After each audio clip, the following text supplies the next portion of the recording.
Hey everybody, and welcome to another Cricut Craft tutorial. Before we get started, make sure you subscribe to my channel. It's completely free, and hit the bell icon because that will let you know when I post a new video or when I go live. In today's video, I'm going to show you guys how to add vinyl to a beach towel. This is just a beach towel from Walmart with some really cute mermaids on it. I thought this towel was super cute, and I've added a little pineapple up here in the top with my name in it, and it's soft and fuzzy, so it feels like the beach towel. We're going to use Strip Flock by Caesar for this, and I'm going to show you guys how to do this. So let's go over to Design Space so I can show you how to upload and use the pineapple, and then we'll use our heat press to put our Strip Flock on. To add the design to our beach towel, we are going to use this adorable pineapple design from Creative Fabrica. I will link it below. I love this because commercial use is allowed, which means that you can sell designs that use this product. So we are going to click on download, and I'm going to show you guys how I do this from start to finish just to help you out. So what I'm going to do is save this into my Cricut folder, and I'm going to click on save. Now it is in a zipped folder right down here at the bottom, so I'm going to click on that and it's going to open our zipped folder. Now what we need is the SVG document, but it's going to extract all of them, so it's fine. So we're going to click on extract all. I'm going to browse my folders and I am going to go into my Cricut folder. Now I have all of my stuff fairly well organized and I don't have anything for monograms or monogram frames, so I'm going to right click new, click folder, and then call this one Monogram and Frames. This way I can keep everything super organized. So we'll click on that and it basically opens our folder. We're going to select the folder and click extract. What that's going to do is extract everything into our Monogram and Frame folder. Now if you want to be super organized, you can go back into your Cricut folder and find where your pineapple design is. I don't remember what it was called now. I'll see if I can find it really quick. There it is.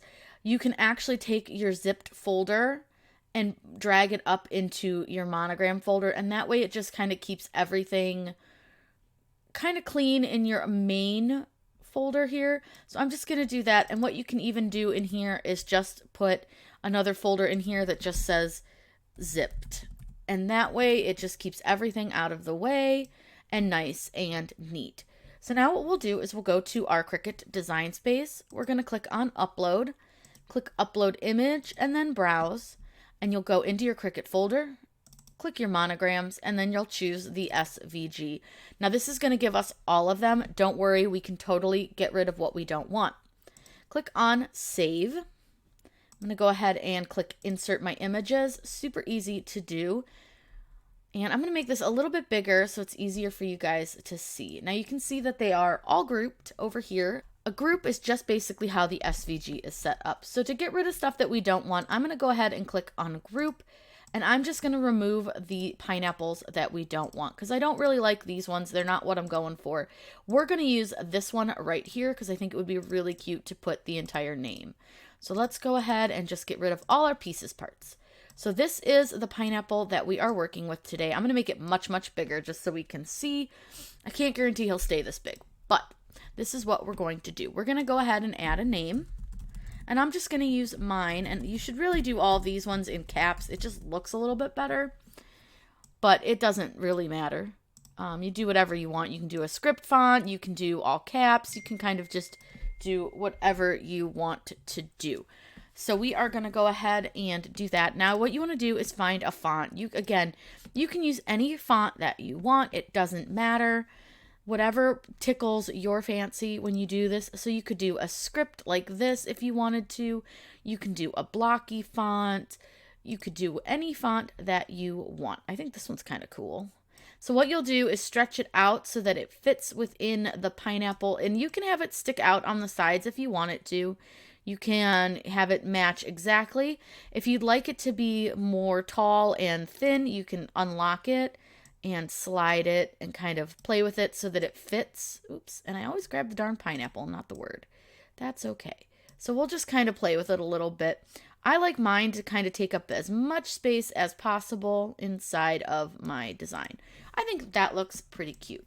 Let's change the color because we are going to use all the neon colors, and I think we'll use the neon purple for the name.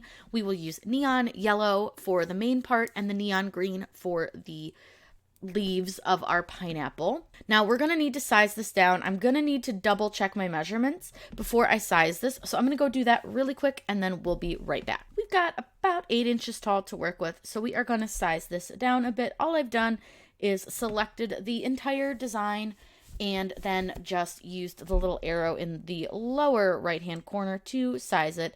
You can also use your size up here if you kind of know a closer size that you want it, but I'm going to do about a little over 7.5 inches. So let's click on make it so you can see what it looks like. Now we are doing this on an iron-on, so we need to make sure that we mirror our design. To mirror on your computer, you're just going to click this little slidey button and it's going to flip everything. Now the pineapple part doesn't look quite flipped. The hair stuff, the leaves look flipped, and then you'll see that the name is going to flip. We are going to cut this with the strip flock. So I'm going to show you one more really cool trick that you can use. If you are using a product that you bought from 651 Vinyl, which I have a link for them below, I am an affiliate with them. So when you shop through my link, it helps support me and my YouTube channel, and I greatly appreciate that. It does not cost you a single cent more to do that, but it does help support me and help me make these videos. So what we'll do is we're going to go over, there's a couple options. You can either click right here where it says 651 Vinyl Resources and Reference Documents, or click over here where it says Cutter Settings. They're going to take you to the exact same place. You want to look right here where it says Material, Cutter, and Press Settings. Click on that. Now, most people will print this out. I didn't because I don't feel like wasting my printer ink, and it's just as easy for me just to click on this link. And what it does is it brings up the product listing for everything that they sell, and it has all your cut and press settings. So we are going to scroll all the way down here. This is where your heat transfer vinyl is, and we are going to find the Caesar strip flock, and that is right here. So our Caesar strip flock is right here. I'll highlight that so you guys can see it. This is where it is. So it has each of the machines, and I apologize for the binging. It has each of the machines, and you will see that you have your CRICUT settings, silhouette settings, brother scan and cut, and then it has your press time and temp, and your press level and how you peel it. So with strip flock, we are going to cut this on custom everyday iron-on with more pressure, and then we need to heat this at 320 degrees for about 15 to 20 seconds, and this is a medium or cold peel. Super easy to do. Let's go over to Design Space here and we will show you how to set your settings and then we can get it cut out. So I turned my machine on and I'm going to hit continue so I can show you guys how to set your custom setting here because we do need to add more pressure. So this is a fairly thick fuzzy material. It is really fun to work with. I thoroughly enjoy it. So we need to select everyday iron-on, and then right here under where it says material set to, you'll see that it warns you to make sure that your mirror is turned on for iron-on, and we are going to change our pressure to more. Really easy to do. You can cut this with your regular fine point blade, and you can cut this on both your Explorer, your Maker, and if you cut it down, you should be able to cut this on your Joy as well. Let's go over to the machine so I can show you guys how to cut this. We are going to load our mat. Now we have one side that is kind of dull and then you have this side that's super shiny. And with these neons, you can totally tell the difference because one side is much more neon than the other. And I don't know how well you can see that on camera, but the super neon side is what goes down. I am using a fairly new mat on this. These were a little bit rolled up in my box, so they're not laying super flat. But we're just going to press it down, just like you would every other. And all we're going to do is go ahead and load it. And it's going to cut the yellow part of our pineapple first. And then we're going to use the neon green for the leaves. And then the neon purple for our word, for our name. But they have so many fun neons. Like, look at these. You've got a neon blue, a neon orange, a neon red, and I guess a fuchsia neon, a pink neon. So I thought these were really fun. I wanted to show you the other colors available. They have a ton of great colors. I'm sure they'll come out with more, but I love strip flock. So what we're going to do is hit the go button. It is going to go ahead and cut. I'll let you guys watch those cut out.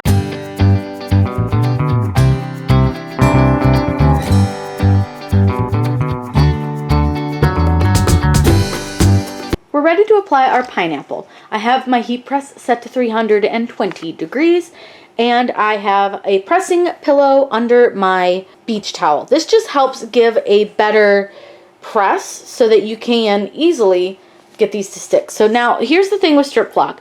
The carrier sheet, not particularly sticky because it has all the fuzz on it from from the strip flock. It's fuzzy. But I'm not going to actually press all of these at once because I do have carrier sheets that are going to overlap. I'm just setting those down so I can get a good idea if I like where my pineapple is placed, which I do. I think that's pretty good. So what we're going to do is press down on our heat press. I have this at medium pressure. I'm doing it at a weird angle, so it's a little hard for me to press. I'm not going to do a full press because I am layering, so I'm only going to do about 8 to 10 seconds. And with this is a medium to cold peel, so we need to let it rest for a little bit to cool down. What you can always do too to help cool it is to take the bottom of your towel and place it onto your design and just kind of rub it a little bit. And that'll help take some of the warm into the cold part of the towel so it actually cools it down a little faster. You'll see people talk about cooling blocks and all this other crazy stuff, but you really don't need them. It's gimmicky in my opinion. If you really want something, you can just go and get a piece of marble from your local hardware store. You can get like the remnant marbles, really cheap, and you can use that, or you can just use other parts of the fabric and it will help cool it down. Now this is medium cold peel, so we can probably give it another second or two to cool down, and then we can peel it. I'm going to give it just a second or two to cool down, and we'll be back to peel. Totally forgot to hit record, but here's just the peeling. You don't have to do anything too crazy. I just let it cool down a little bit and just gently peel. Now I am peeling pretty gentle because you'll see there's certain parts of our towel that like leave these fuzzy balls on it. That's just the nature of the towel. Now the nice part is with this one we can actually do the last two pieces together because they're not going to overlap at all. So you're going to want to line your name up. And that looks pretty good. And then you're going to take your pineapple top and you're going to line that up to where you want it. That looks pretty good. And then all you're going to do is do a full press. Real easy to do. Like I said, I do anywhere from 15 to 20 seconds. I find with a towel, I do typically do the full 20. I accidentally only sent this to 18, so we're going to let it beep a couple times so that we can get the full 20, and then we'll let it cool, and then we'll peel it. So it's real easy to do, nothing crazy, and I love the strip flock because it's so soft, and it feels really nice on the towel. So there's the beeps. I'm going to let it beep a couple times, and then I'm going to go ahead and open my press, and then we're going to let it cool, and then we can peel it. Okay, we're going to go ahead and peel our carrier sheet off. Super easy to do. Again, you just peel. Now, remember up here, I'm going to go a little bit slow just because this part seems to get the fuzzies from the towel all over it. Welcome to Walmart towels. This one seems like it didn't really want to come off. This one is very stuck to our carrier sheet, which is fine. The carrier sheets on these are much stickier because, like, as far as where it's holding on to your strip flock, because it is fluffy. So let's go back over to the brighter light so that you guys can see this all finished. Here is the finished beach towel. It's big, so it's really hard to show you guys the whole thing. It's got really cute little mermaids on it, as you saw in the beginning. Really easy to do. It looks a little lopsided from here. I promise it's not. It's because of the way the towel is sitting. But this was so easy to do. The strip flock is super soft, so it won't feel uncomfortable on anybody's skin if they're using their beach towel. You can do all sorts of designs. You can do monograms, pictures, just about anything that you want to add to a beach towel. This was super fun to do. I love working with strip flock, and the brand new colors are so bright and so summery. I know that we're all looking forward to summer just as much as I am. If you guys have any questions, please let me know in the comments down below. I'm always happy to answer those for you. Make sure you subscribe to my channel. I put out new videos on Wednesdays and Saturdays with the occasional bonus live video. Have a wonderful day and happy crafting.